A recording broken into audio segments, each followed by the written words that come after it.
ലോകത്താർക്ക് സത്യമില്ല, ധർമ്മമില്ല, ബോധമില്ല, ഒന്നുമില്ലാത്ത നമ്മുടെ കാലഘട്ടം പോലെ ആയി കഴിയുമ്പോ, അങ്ങനെ ഇരിക്കുമ്പോഴാണ് ഒരു വലിയ പെരുന്നാൾ ദിവസം വരുന്നത്.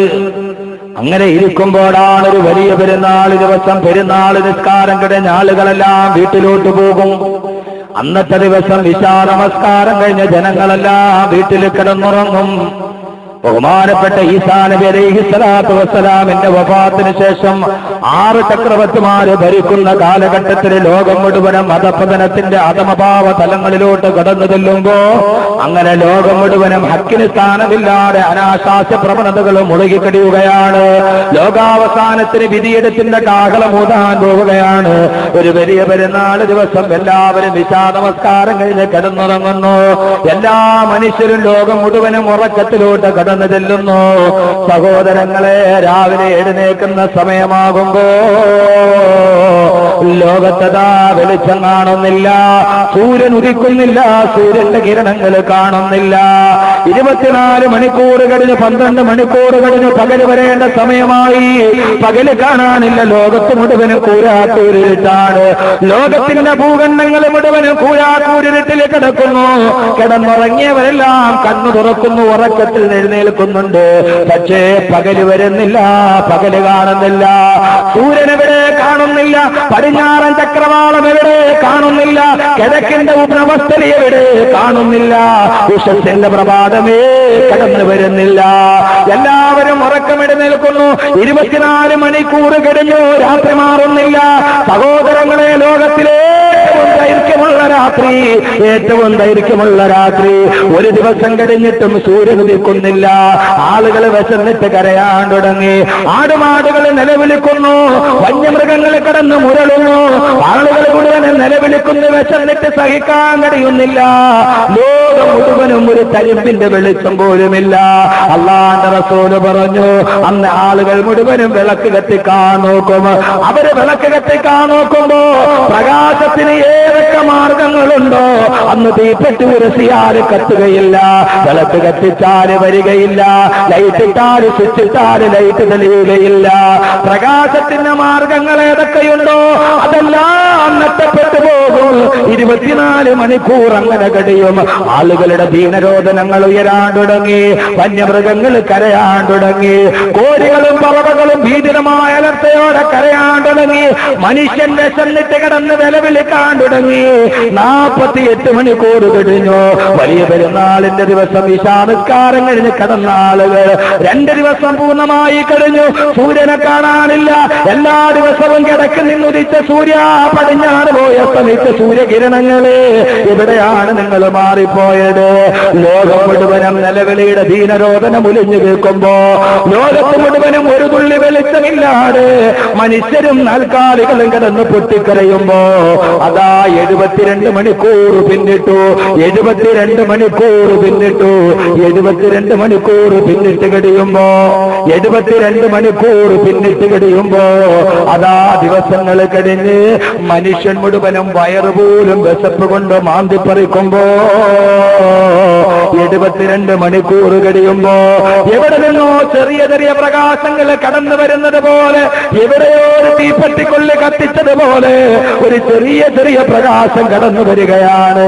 ആളുകൾ മുഴുവനും 72 മണിക്കൂറിന് ശേഷം പകല് കണ്ട ആഗ്രഹത്തോടെ അവര് നോക്കുമ്പോ, സുബ്ഹാനല്ലാഹ്, അതോ സൂര്യന് പടിഞ്ഞാറ് നിന്നുദിക്കുകയാണ്. സൂര്യൻ പടിഞ്ഞാറ് നിന്നുദിക്കുകയാണ്. ഗ്രഹണം ബാധിച്ചതുപോലെ, ഗ്രഹണം ബാധിച്ചതുപോലെ, ഗ്രഹണം ബാധിച്ചതുപോലെ അതാ ഇത്ര നാള് കിഴക്കിൽ നിന്നുദിച്ച സൂര്യന്, ഈ പ്രപഞ്ചത്തിന്റെ തുടക്കം മുതൽ ഒടുക്കം വരെ കിഴക്കിൽ നിന്നുദിച്ച സൂര്യന് അതാ പടിഞ്ഞാറ് നിന്നുദിക്കുകയാണ്. ഗ്രഹണം ബാധിച്ച രോഗിയെ പോലെ സൂര്യഗോളം മെല്ലെ മെല്ലെ ആകാശത്ത് കൂടി നടക്കുന്നു. മനുഷ്യര് പരിഭ്രാന്തിയോടെ എഴുന്നേൽക്കുന്നു. അള്ളാഹു കാത്തുരക്ഷിക്കട്ടെ, അള്ളാഹു കാത്തുരക്ഷിക്കട്ടെ. ആ സൂര്യൻ നടന്ന് നടന്ന് ആകാശത്തിന്റെ മധ്യഭാഗത്തെത്തും. എന്നിട്ടത് വന്നതുപോലെ തന്നെ പടിഞ്ഞാറേക്ക് തിരിച്ചു പോകും. വന്നതുപോലെ തിരിച്ചു പോകും. പിറ്റേ ദിവസം പതിവ് പോലെ സൂര്യൻ കിഴക്കിൽ നിന്നുദിക്കും. അല്ലാഹുവിന്റെ റസൂൽ പറഞ്ഞു, സൂര്യൻ പടിഞ്ഞാറ് നിന്നുദിച്ചു കഴിഞ്ഞാൽ പിന്നെ തൗബ ചെയ്താൽ സ്വീകരിക്കുകയില്ല, തൗബ സ്വീകരിക്കുകയില്ല. തൗബയുടെ വാതിലുകൾ കൊട്ടിയടക്കപ്പെട്ടു. പിന്നീട് പിന്നീട് മനുഷ്യന് തൗബയില്ല, തൗബയില്ല, തൗബയില്ല. ആളുകൾ മുഴുവനും ഒരു വല്ലാത്ത അങ്കലാപ്പിൽ. എന്താണ് സൂര്യൻ പടിഞ്ഞാറ് നിന്നുദിച്ചത്? എന്താണ് സൂര്യൻ പടിഞ്ഞാറ് നിന്നുദിച്ചത്? അങ്കലാപ്പോടെ ജനങ്ങൾ മുഴുവനും കടന്നു കഴിയുമ്പോ, ജനങ്ങൾ മുഴുവനും നടന്ന് ഭീതിയോട്, ലോകാവസാനത്തിന്റെ കാകളം അടുത്തതോട് ഭീതിയോടെ നടക്കുമ്പോ അതാ നെഞ്ച് തകർത്തുകൊണ്ടൊരു അശനിപാഠം പോലെ വാർത്ത വീഴുന്നു. ചുരുക്കി പറയട്ടെ, മനുഷ്യരുടെ മനസ്സിലേക്ക് ഒരു വലിയ വാർത്ത വീഴുകയാണ്. ലോകത്തിലെ ഏറ്റവും വലിയ മാനവക്കടലിന്റെ സംഗമഭൂമിയായ, ലോകത്തിലെ മാനവരാശിയുടെ കടൽ തിരമാല പോലെ മനുഷ്യരെ ഉള്ളുന്ന അറഫാ സംഗമം, അറഫാ മരുഭൂമിയിൽ ഭൂകമ്പമുണ്ടായി. അറഫയിൽ ഭൂകമ്പം പൊട്ടിപ്പിടരുകയാണ്. സഹോദരങ്ങളെ, അല്ലാഹുവിന്റെ റസൂൽ പറയുന്നു, പടിഞ്ഞാറ് നിന്ന് സൂര്യൻ ഉദിച്ചു കഴിഞ്ഞാൽ അടുത്തടയാളം അറഫാ മൈതാനിയിൽ ഭൂകമ്പമാണ്. ഭൂകമ്പം അറഫാ മൈതാനിയിൽ പൊട്ടിവരുമ്പോ ജപ്പാനിലെ ഭൂകമ്പം പോലെയല്ല. ജപ്പാനിലെ ഭൂകമ്പം ഉണ്ടായപ്പോൾ വെളിയിലോട്ട് വന്നത് തിളച്ചു മറിഞ്ഞ ലാവയാണ്. ലാത്തൂരിൽ ഭൂകമ്പം ഉണ്ടായപ്പോ ഭൂമിക്കുള്ളിൽ തിളച്ചു മറിയുന്ന ലാവയാണ് വന്നത്.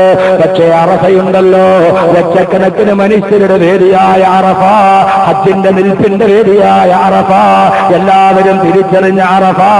ആ അറഫയിൽ ഭൂകമ്പം ഉണ്ടാകുമ്പോ ആ ഭൂകമ്പത്തിൽ നിന്നതാ ദാബത്തുൽ പൊട്ടിപ്പുറപ്പെടലായി. ഭൂകമ്പത്തിൽ നിന്ന് വെളിയിലോട്ട് വരുന്നത് ദാബത്തുൽ അർളാണ്.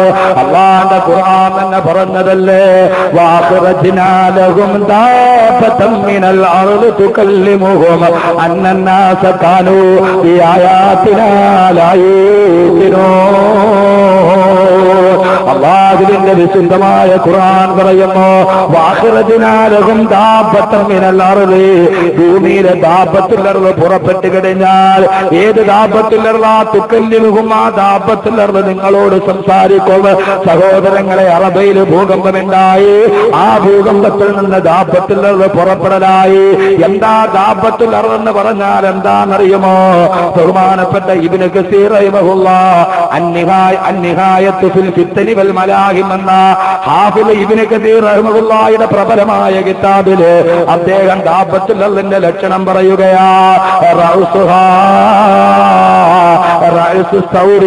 അതിന്റെ തല കണ്ടാൽ കാളക്കൂറ്റന്റെ തല പോലെ ഇരിക്കും.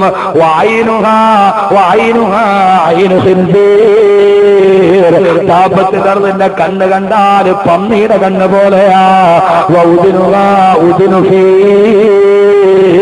അതിന്റെ ചെവിയാണെങ്കിലോ ആനയുടെ ചെവി പോലെയാ. ബഹുമാനപ്പെട്ട ഇബ്നു കസീർ റഹിമഹുല്ലാഹ് പറയുകയാ, ഉനുക്കുനുആമത്തിന് ദാബത്തുൽ അർളിന്റെ മുതുക് ഒട്ടക പക്ഷിയുടെ മുതുക് മാതിരിയാ. വസദറുഹാ സദറു അസദിന്, അതിന്റെ നെഞ്ച് കണ്ടാൽ സിംഹത്തിന്റെ നെഞ്ച് പോലെയാ. വലൗനുഹാ ലൗനന് മെരിഞ്ഞതിന്റെ പുള്ളിപ്പുലിയുടെ നിറമാ. വഹാസിറുഹാ ഹാസിറത്തു ഹിറിന്, അതിന്റെ അരക്കെട്ട് പൂച്ചയുടെ അരക്കെട്ട് പോലെയാ. വദനബുഹാ ദനബു കബിഷിന്, അതിന്റെ വാല് ആടിന്റെ വാല് പോലെയാ. വകവായിമുഹാ കവായിമു ബഈർ, അതിന്റെ നട്ടെല്ല് കഴുതയുടെ നട്ടെല്ല് പോലെയാ. വബൈന കുല്ലി മഫ്സലൈനി 12 ദിറാ, 2 സന്ധികളുടെ ഇടയിൽ 12 അടിയോളം അതിന് ദൂരമുണ്ടാകുമെന്ന് സഹോദരങ്ങളെ ഇബ്നു കസീർ റഹിമഹുല്ലാഹ് പറയുകയാണ്. ആ ദാബത്തുൽ അർള് എന്ന് പറഞ്ഞാൽ കാളക്കൂട്ടന്റെ തലയുള്ള, പന്നയുടെ കണ്ണുകളുള്ള, ആനയുടെ ചെവികളുള്ള, പള്ളിപ്പുലിയുടെ നിറമുള്ള, ഏറ്റവും ആളുകൾ ഇതേവരെ കണ്ടിട്ടില്ലാത്ത ബഹുമാനപ്പെട്ട ഇബ്നു കസീർ റഹിമഹുല്ലാഹ് പറയുന്നു, വയഖ്റുജു മഅഹാ അസാ മൂസാ. ദാബത്തുൽ അർളിന്റെ വലത്തെ കയ്യിൽ മൂസാ നബിയുടെ വടയുണ്ടാകും. വഖാതമു സുലൈമാൻ, ഇടത്തെ കയ്യിൽ സുലൈമാൻ നബിയുടെ മോതിരമുണ്ടാകും. ദാബത്തുൽ അർള് എന്താ? ദാബത്തുൽ അർള് ഇത് ഇബ്നു കസീർ റഹിമഹുല്ലാഹ് അന്നിഹായത്തു ഫിൽ ഫിത്നി വൽ മലാഹിമിൽ പറയുന്നു, ദാബത്തുൽ അർള് ഇങ്ങനെ ഒരു സാധനമാണ്. അതിന്റെ കയ്യിൽ വലത്തെ കയ്യിൽ മൂസാ നബിയുടെ വടി ഉണ്ടാവും. ചെങ്കടൽ പിളർത്തിയ മൂസാ നബിയുടെ വടി, ആ വടി ഉണ്ടാവും. ഇടത്തെ കയ്യിൽ സുലൈമാൻ നബി അലൈഹി സ്വലാത്തു വസ്സലാമിന്റെ മോതിരം ഉണ്ടാവും. ദാബത്തുൽ അർള് പുറപ്പെട്ടു. അറഫയിൽ ഒരു ഭൂകമ്പം ഉണ്ടാവും. ആ ഭൂകമ്പത്തിൽ നിന്ന് പുറപ്പെട്ട ദാബത്തുൽ അർള് ഭൂമി മുഴുവനും ചുറ്റി നടക്കും. ദാബത്ത് എന്ന് പറഞ്ഞാൽ തന്നെ അതിന്റെ അർത്ഥം മൃഗം. ദാബത്തുൽ അർദ് എന്ന് പറഞ്ഞാൽ ഭൂമിയിലെ മൃഗം. ദാബത്ത് എന്ന് പറഞ്ഞതിന്റെ അർത്ഥം തന്നെ മൃഗം എന്നാണ്. ഖുർആൻ പറഞ്ഞത് അതൊരു മൃഗമാണ്, അത് മനുഷ്യനല്ല. പല രൂപങ്ങളുള്ള ഒരു മൃഗങ്ങളുടെ പല ഭാഗങ്ങൾ കൂട്ടിച്ചേർത്ത ഒരു മൃഗം. ആ മൃഗം ഭൂമി മുഴുവനും അലഞ്ഞു തിരിഞ്ഞു നടക്കും. സഹോദരങ്ങളെ, അവസാനിപ്പിക്കട്ടെ. കാണുന്നവരുടെ എല്ലാം മുമ്പിൽ മുഅ്മിനീങ്ങളെ കാണുമ്പോ ദാബത്തുൽ മൂസാ നബിയുടെ വടി കൊണ്ട് മുഅ്മിനീങ്ങളുടെ മുഖത്ത് തടകും. ആ സമയത്ത് സത്യവിശ്വാസികളുടെ മുഖം മുഴുവനും വല്ലാതെ വജ്രം പോലെ പ്രകാശിക്കാൻ തുടങ്ങും. ബഹുമാനപ്പെട്ട മൂസാ നബി അലൈഹിസ്സലാത്തു വസ്സലാമിന്റെ മടി കൊണ്ട് ഈ ദാബത്തിൽ നിന്ന് മനുഷ്യരുടെ മുഖത്ത് തടകുമത്രേ. ആ സമയത്ത് മുഅ്മിനീങ്ങളുടെ മുഖം വല്ലാതെ പ്രകാശിക്കാൻ തുടങ്ങും. മോതിരം കൊണ്ട് തടകുമ്പോ കാഫിരീങ്ങളുടെ മുഖം മുഴുവനും കറുത്ത് കരിവാളിക്കും. ലോകം മുഴുവനും ദാബത്തിൽ നിന്ന് ചുറ്റി നടക്കും. അങ്ങനെ മുസ്ലിമീങ്ങൾ മുഴുവനും മുഖം പ്രകാശിച്ചവരായി, കാഫിരീങ്ങൾ മുഴുവനും മുഖം കറുത്തവരായി. ലോകത്ത് രണ്ട് വിഭാഗമല്ലാതെ പിന്നെ മറ്റാരുമില്ല. ഒന്ന് മുഖം പ്രകാശിച്ച മുഅ്മിനീങ്ങൾ, രണ്ട് മുഖം കറുത്ത കാഫിരീങ്ങൾ. ഇങ്ങനെ ലോകത്തുള്ള മുഴുവൻ ആളുകളെയും രണ്ടായിട്ട് വിഭജിച്ചു കഴിയുമ്പോ അതാ ലോകത്ത് നമ്മൾ ഒരിക്കലും കേൾക്കാൻ ആഗ്രഹിക്കാത്ത ലോകാവസാനത്തിന്റെ ഏറ്റവും അവസാനത്തെ അടയാളം വരികയാണ്. ഏതാണ് അടയാളമെന്നറിയുമോ? മുഖം പ്രകാശിച്ച മുസ്ലിമീങ്ങൾ മുഴുവനും ഈമാനിന്റെ പ്രഭയോടെ നിൽക്കുമ്പോ അതാ കഅബാലയം പൊളിക്കലായി. ലോകത്തുള്ള മുസ്ലിമീങ്ങളുടെ നെഞ്ചു തിരിച്ച് നിസ്കരിച്ച കഅബാലയം പൊളിക്കപ്പെട്ടു എന്ന വാർത്ത വരുമ്പോ എന്റെ സഹോദരങ്ങളെ, 60,000-ഓളം വരുന്ന പടയാളികൾ കഅബാലയം പൊളിക്കാൻ വേണ്ടി ഹറമിന്റെ ഉള്ളിലോട്ട് കടന്നു കയറും.